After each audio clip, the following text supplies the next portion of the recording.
Hello, everybody. Welcome back to the beautiful and iconic Marine Stadium in Miami. We're here at the Coconut Grove Seafood Festival with our great friends from Swarm, Tony and Javi. Go, Tony and Javi.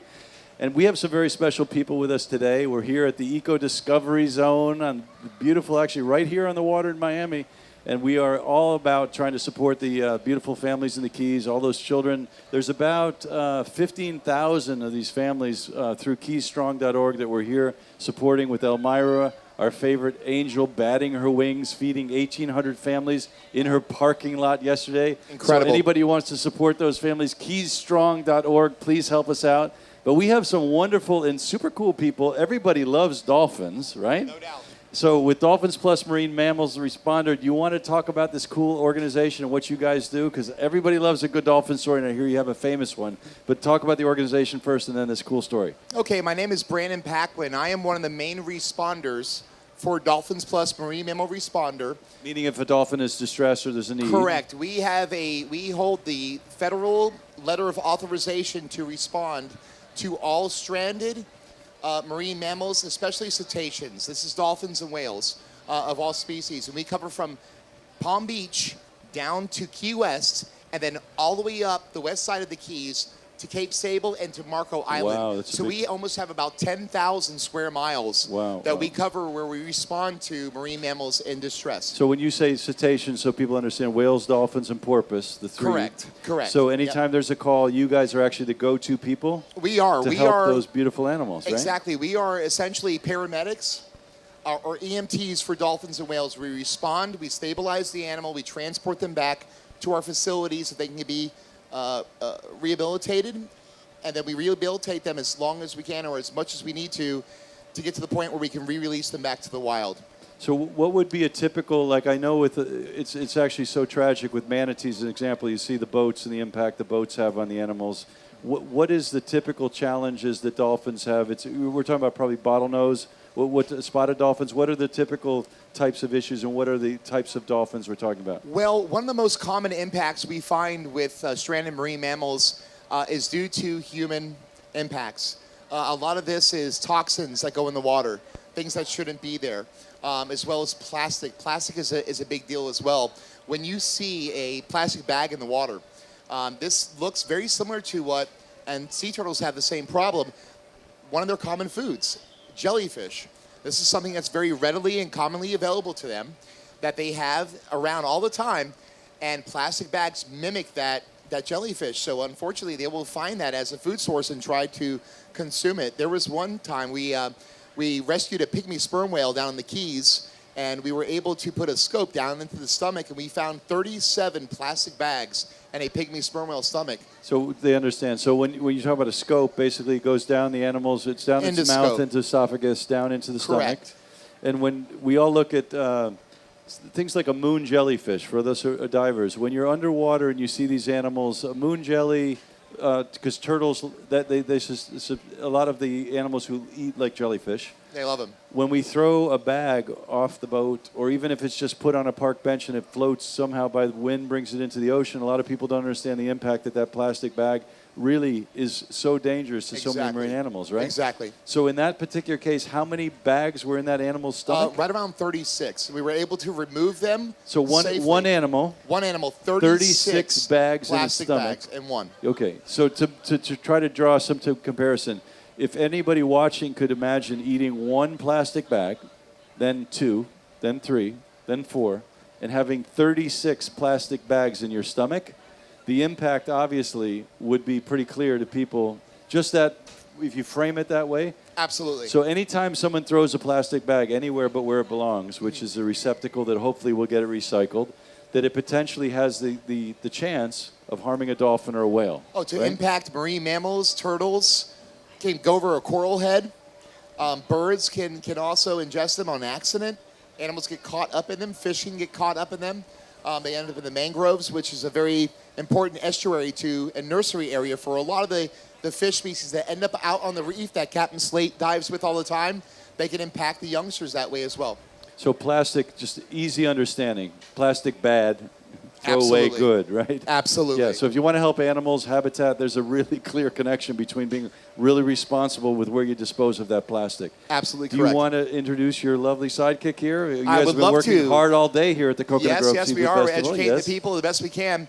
This is Hunter Kinney, and Hunter. Hunter is one of our trainers at Marine Mammal Responder, Oceanside there, Dolphins Plus. And Hunter interacts daily with the animals that we encourage people to come out and meet. Our motto is connect to protect. And we want people to be able to come out and experience these animals up close and really see how special they are. And all animals are special. I don't care what it is that you're interacting with, to have that ability to connect with something so intelligent and beautiful. And they're shepherds of our seas. You know, these are the people of the ocean, essentially. And I say all the time, they're a lot smarter than we are because they are the highest level of intelligence in our oceans, and they don't destroy it. So we have a lot to learn from them.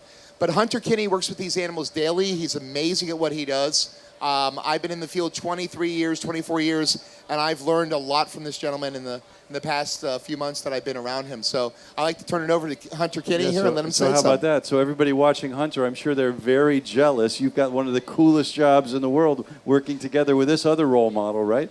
That 23 years plus. How long have you been doing it, by the way? I've been around for about 2 years with Dolphins Plus Marine Mammal Responder. So this was like a super dream, right? You wanted this real bad. Right? Yeah, so from the time I was little, I knew I wanted Dolphins, to work Dolphins. with dolphins. Yeah, and I came down to the Keys about 2 years ago, fell in love with the place, the animals, and tell everybody where you guys are in the Keys, by the way. So we're located in Key Largo, Florida, at mile marker about 99 As you come down, it's on the right, right? No, actually, on the ocean side, yeah, right? We're on the ocean side. Yep. About mile marker 99 and a half. And like Brandon was saying, that's kind of our home base. So that's where we care for 8 Atlantic bottlenose dolphins, and those 8 animals can never be returned back into the wild. Yep. There's a lot of misinformation out there about animals under human care, and these 8 animals have either been born with us or have lived the majority of their lives with us. So it's up to us to make sure that every single day for the rest of their lives, they have the best possible care.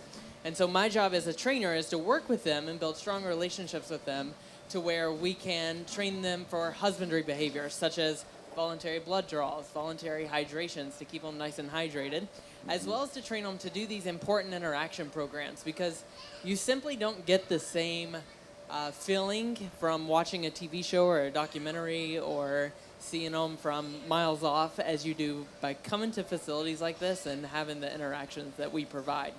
So as you come in, in terms of reference, so Key Largo, first key, as you come into the Keys over what we call the stretch. So you're right there. And what is the website so people can find you guys? It is dpmmr.org. And that particular work you're doing, which I'm sure is everybody's, like their dream job. You were like, everyone watching this wants to be you, right? So what is it like every morning when you get to work with dolphins, right? Like every day, and those dolphins, they couldn't be out in the wild. So you're actually providing them with some type of structure and some type of a livelihood that's actually educating people.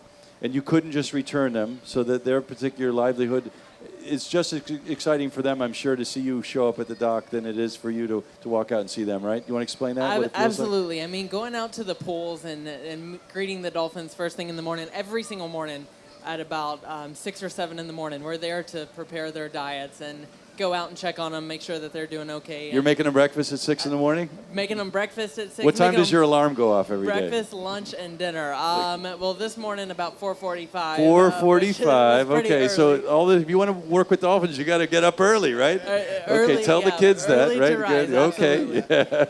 But yeah, we go to session with them, or we interact with them anywhere from 3 to 6 times in a day, and we do a variety of different types of sessions. So it's not only the interaction sessions, but one of the most important things about interacting with them and being able to provide these programs is that when people come and swim with us, the profits from that go directly right back into our rescue and rehab program.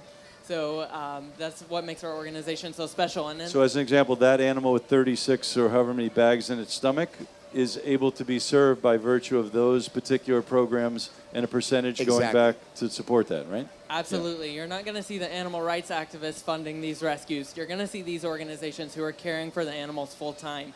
And in addition to providing and funding our rescue work, we also have a huge mission of education and research. And some of the research projects that we do at our facility depend on the fact that we can interact with our animals and build such close relationships with them. And if it weren't for those projects, we wouldn't know, we wouldn't understand, and we wouldn't appreciate these animals the way that we do today. So that's kind of the full scope of our mission is Very well put. yeah, education, research, and rescue work. So you also brought this amazing guy. I've seen him for a long time with his art. You want to like? Do you mind if I let Steve come up here? Yeah, let's. Ladies and gentlemen, Steve Diosi, come on up here and take a seat. Check Steve's stuff out. Yeah, Okay. yeah. And if I may, Yeah. Steve's going to hold out this license plate here, Check and you this guys out. may have seen this license plate before on cars going by you here in Florida. Toot and, toot. Yeah. And this is a specialty plate, and the proceeds from this plate go back to fund rescuing and rehabilitating and educating people about marine mammals and helping marine mammals throughout the state of Florida. Wyland also has a Protect Wild Whales plate that all the proceeds also go to helping out the whales in Florida. Steve is an amazing artist, as you can see here. The guy's just incredible, and this is how he landed this Look at that job stuff, on huh? getting the license plates done. So I'm going to pass it over to Steve, but we want to Yeah. thank you so much for creating these amazing license plates that catch people's eyes and help people, be more aware about marine mammals. So I'm going to step off and let you do that. Where did this start, Steve? Were you a young kid, started to doodle around and do your thing? Boy, I've been probably drawing my whole life. I mean, ever since I was 2 A years. little closer, yeah. Yeah, Just good. closer? Yeah, yeah. So your whole life since you were a kid? My whole life, Yeah. yeah. So basically, as far back as I can remember, and I always had a strange sense of humor. So if somebody said, As you can tell by like the Yes. sharks, these Yeah, are well, this having a one- glass of wine, and Yeah. the shrimp is doing what, and typically they're having either a cigar. What's this guy doing? A little tequila that's down the- here. I That's call him the a flounder, a peacock Floundering. flounder. Yeah. So it's Floundering this it's this beautiful spirit of the fish in the lifestyle being a little bit humanized and kind of. right, I think it's, I try to make the animals, give them a bit of a personality to make Oh, people... the blue crab has the beer up here or something. Okay. Yep, the he's yellow- basically cheersing with the snook. I call him the floundering flounder. This piece is called Last Call. Love it. Love it. I always tell people it's more about us than the fish. And we got a squid up here having a martini. Is that what's going on here? Yep, he's Yeah. drinking a martini, he's pulling the olives out, getting ready to eat those first. Right So- below him, you'll So see in it. looking at your stuff, Steve, especially we think about the impact that people have of bringing the oceans to really to the conversation at dinner table or shirts. People like Wyland who helped us by virtue of providing this amazing shirt. So your artwork epitomizes kind of this lifestyle and our love of the animals, the habitat. Right. So what does that mean to you? Basically, I kind of work more from the inside out. So I kind of work from the Florida lifestyle represented through the fish that we all interact with on a daily basis. There's a lot of humor in my work, but I think the deeper message behind it is if we don't take care of our natural resources, nature's going to take care of us. So I try to basically come in at more of a humorous level, but then realize that there's more to it. And make it light and fun and joyful. It's Right, all about this exactly. joy that you bring to your art. It's amazing. Right. You guys can see what he's doing here. So this last piece, and then he'll be here all weekend. So Steve in his booth, he's got this extraordinary truck that he's painted with all this great stuff. He'll be here at the Coconut Grove Seafood Festival all weekend, and we'll be here live from Facebook. So last thing before we head out of here, this great white shark, what do you call this piece? I love this one. Well, this was inspired by Jaws' 40th anniversary. This is what I would Are imagine. you hearing that- those bass notes? Dun, dun, dun, dun, dun, dun, Well, right? Yeah. you don't see it in this picture, but there's actually, he's chasing 3 donuts. Oh, which is he? represent donut, He's chasing 3 guppies? 3 donut. We love it. So, Steve, if people want to see your art, where do they go online to find your website? Just go to, basically, you may see my name right there, Steve Diosi, so stevediosi.com. Yeah, and believe me, his stuff is extraordinary. So thank you, Steve, and all you Thank you. guys at Dolphins Plus for the great work you guys are doing. Bless you. So we're still here at the Coconut Grove Seafood Festival all weekend in the beautiful, iconic Marine Stadium in Miami. Rock out. Come visit us. We'll be here live on Facebook all weekend. Thanks, Steve. Rock it. Woo!